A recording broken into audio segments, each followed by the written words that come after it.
салом дӯстон, вақте бошгоҳ дар ҳолати бад қарор дошта бошад, мухлисон талаб мекунанд ки роҳбария трансферҳое кунад ки дастаро наҷот диҳад. Масалан, ногаҳон харидани Каутиньо аз ҷониби Барса, Торрес аз Челси, Карол аз Ливерпул ва дигарон ба ин шомил шуда метавонанд. ба назар ҳамаи онҳо бад набуданд, вале баъзеи дигар беҳтарин трансфер дар бошгоҳашон шуданд. мо оиди трансферҳои оҷилие ки муваффақ шуданд ҳарф хоҳем зад. рафтем. дӯстон, ёдовар мешавем ки навори мо бо дастгирии ширкати Ягекс омода шудааст. Ягекс сарпарасти эҳсосоти футболӣ. Дар Ягекс регистратсия осон ва пардохт аз тамоми гӯшаи канори дунё, вале муҳимтар аз он бонус то $100 бо промокоди Touchfood. Силкаи зарурӣ дар комментария. Ба ҳама муваффақият. Якум, Каземиро. албатта ки ӯ навори моро оғоз мекунад. Ин маълум буд ки Каземиро интихоби аввали Тенхаг набуд, вале баъди рад шуниданаш аз ҷониби Де Йонг, девҳои сурх маҷбур шуданд ки дарҳол мушкилии хатти нимҳимояро бо овардани дигар бозингар ҳал кунанд. Онҳо бо 60 миллион евро Каземироро ба Манчестер оварданд. бисёриҳо мегуфтанд ки ин маблағ ба бозингари 30 солае ки аллакай ҷоизаҳои зиёд дорад намеарзад. ӯ мотиватсия барои пирӯзиҳо надорад. ӯ наметавонад ба Юнайтед кӯмак расонад. ин гуфтаҳо тамоман хаёли хом шуданду бас. Каземиро устуворӣ ба хатти нимҳимояи Юнайтед овард ва нафаре шуд ки даста дер вақт дар ҷустуҷӯяш буд. ӯро бо риск хариданд, вале Каземиро комёб шуд.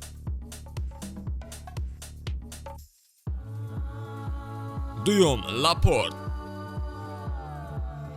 соли 2018 Пеп медонист ки ҷоми аввали премер-лигаашро ба даст меорад. дар миёнаи мавсим ба қарори мустаҳкам кардани ҳайат шуданд. дар рӯзҳои охири трансфери зимистона Сити бисёр саросимавор амал кард. онҳо чашм ба Лапорти 23 сола аз Атлетик андохтанд. дар вақти кӯтоҳ бо ӯ ба маблағи 57 миллион евро шартнома бастанд ки маблағи рекордӣ дар он вақт ба ҳисоб мерафт. барои нишон додани худ Лапорт дарҳол баъди чанд рӯз ба майдон баромад. Пеп ӯро дӯст дошт ва то охири мавсим 12 бозии дигар майдондорӣ кард. бо кӯмаки ӯ Сити бо 100 хол қаҳрамони Англия гардиду мавсими баъдӣ бозингари асосии даста шуд. Лапорт соли дуюм зиёда аз 50 бозӣ ба ҳайат баромад ва бо Сити треблро ба қайд гирифт.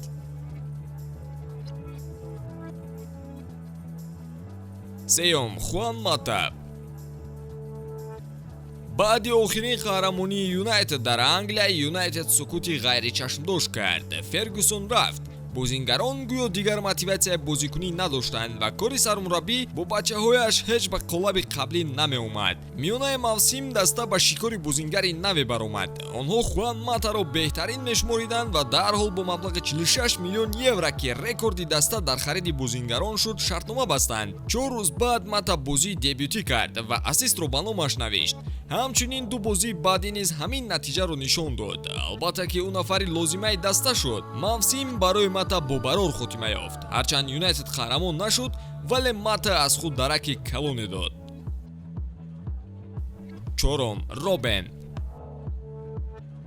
Робен дар Бавария чунон муваффақ буд ки касе ёд надорад ки ӯ трансфери рискии дастааш буд. тобистони соли 2009 чанд рӯз мондан то анҷоми равзанаи гузаришӣ Бавария ӯро аз Реал Мадрид харидорӣ кард. он тарафаш бошад аллакай таърихи даста шуд. ба ӯ вақт барои мутобиқшавӣ лозим нашуд. бозии зебо ва голҳояш Баварияро қариб дар мусобиқаҳои аврупоӣ ба требл оварда мерасонид.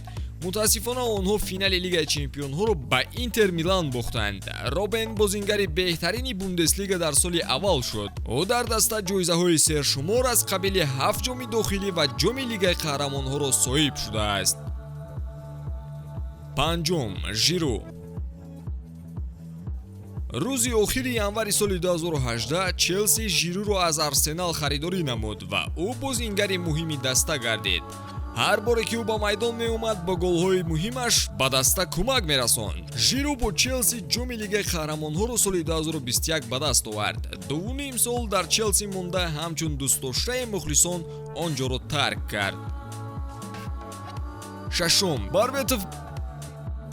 Барбетов 1 сентябри соли 2008 ба Юнайтед шомил шуд. Яке аз трансферҳои охирин рӯзи равзана. Дар бозии дебютияш муқобили Ливерпул Астисро ба қайд гирифт. Мавсими аввалин барояш бо натиҷаҳои баланд анҷом ёфт. Ӯ бо Юнайтед қаҳрамони Англия гардиду ҷоми Лигаи қаҳрамонҳоро низ ба даст овард. Бербатов беҳтару беҳтар мешуд ва кафши тиллоиро дар Премер-лига ва ҷоизаи беҳтарин бозингари лигаро соли 2011 ба даст овард. ҳафтум, Эрик Кантона. Юнайтед трансферҳои рискӣ зиёд кардааст ва баъдан бозингарон муваффақ шуданд. гузариши Кантона аз Лидс ба Юнайтед соли 1992 яке аз харидҳои шубҳаовари даста буд. Лидс ва Юнайтед рақибони асосӣ дар он солҳо буданд ва гузариши дилхоҳ бозингар барои худашон низ тарснок буд.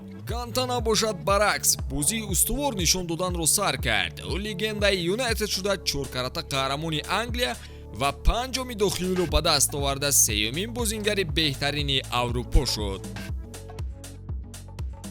8. Сами Хиппия. Сами дар Ливерпул 10 сол бозӣ карда соли 2009 дар синни 36 солагӣ ба дастаи Байер пайваст. бошгоҳи олмонӣ дар хатти ҳимоя бозингари ботаҷриба лозим дошт, аммо омадани Сами рискӣ барояшон буд. Ҳамагон мегуфтанд ки харидани бозингари калонсол ин кори хуб нест, вале Хиппия нишон дод ки ба санҷишҳои бузург ҳам омода аст. мавсими якумро ӯ бо дастааш дар ҷои 4 ҷамъбаст кард.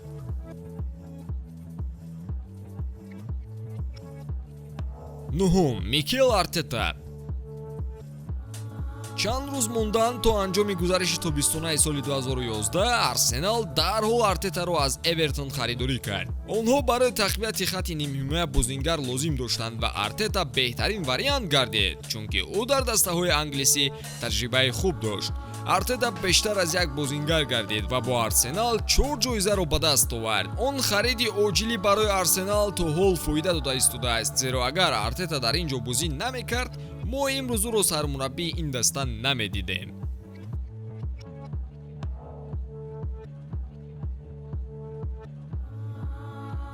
Даҳум, Уэйн Руни.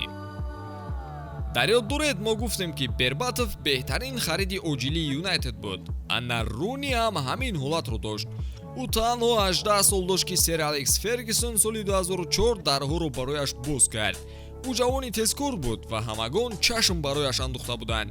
барои Руни як бозӣ кофӣ буд ки даҳони ҳамаи гапҳои мухлисонашро пӯшонад. ӯ хетрик ва асистро дар ҳайати Юнайтед ба қайд гирифт. ҷолибаш ҳамин ки он дебют дар Лигаи Қаҳрамонҳо шуд. шумо аллакай аз ҳикояи зебои Руни дар Юнайтед огаҳед. Руни ҷузъи ҷудонашавандаи дастаи Манчестер шуда буд. хулоса, баъзе харидҳо чунон муваффақ мешаванд ки ҷаҳони футбол аз бозиашон дар шок мемонад. кадом ҳолат ба шумо писанд омад? ҳатман дар комментария нависед ва мунтазири навори нав бимонед. хайр дӯстон.